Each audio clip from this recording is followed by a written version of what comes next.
Adapun CP dan ATP pada hasil wawancara di SD Negeri 40 Papota. Hasil CP dan ATP yang diamati. Yang pertama, kelas 1 atau fase A. Guru memperoleh CP dan ATP dari dokumen pemerintah dan sumber mandiri, disusun melalui program semester, mingguan, dan modul ajar. Pembelajaran menyesuaikan karakter siswa dengan pendekatan belajar sambil bermain. Selanjutnya kelas 2 atau fase B. CP diperoleh dari grup guru dan internet karena pelatihan terbatas. ATP disusun mandiri sesuai kebutuhan siswa. Pembelajaran menggunakan metode ceramah, proyek, praktik, dan bermain agar siswa tetap fokus.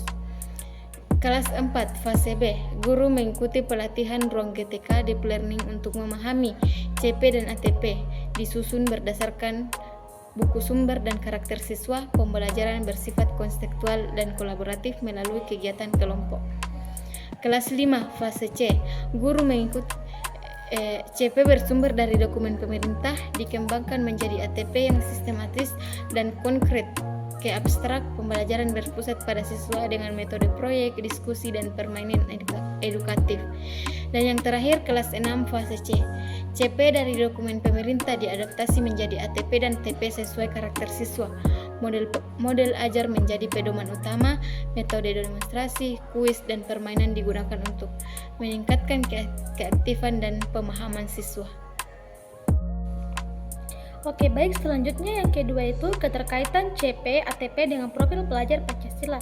Penerapan CP dan ATP di SD Negeri 40 Papota telah mendukung penguatan dimensi profil pelajar Pancasila, di antaranya beriman dan berakhlak mulia melalui pembiasaan nilai dan refleksi, bernalar kritis dan kreatif, mulai kegiatan proyek dan diskusi, kemudian bergotong royong melalui tutur sebaya dan kerja sama kelompok, terus serta mandiri dengan penerapan pembelajaran berdiferensi sesuai karakter siswa.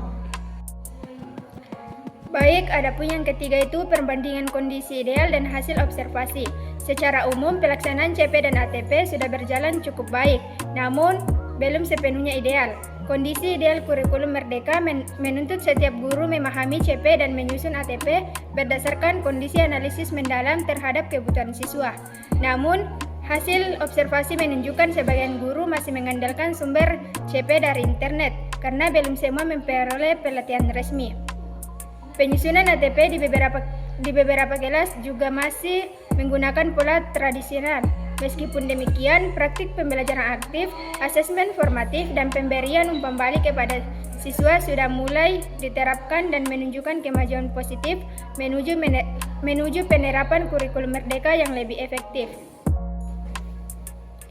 Baik, adapun kesimpulannya yaitu pelaksanaan CP dan ATP di SD nomor 40 Papota sudah berjalan cukup baik dengan guru-guru yang berupaya menyesuaikan pembelajaran sesuai karakter siswa melalui metode aktif dan menyenangkan. Meskipun sebagian guru masih bergantung pada sumber daring dan belum semua mendapat pelatihan resmi.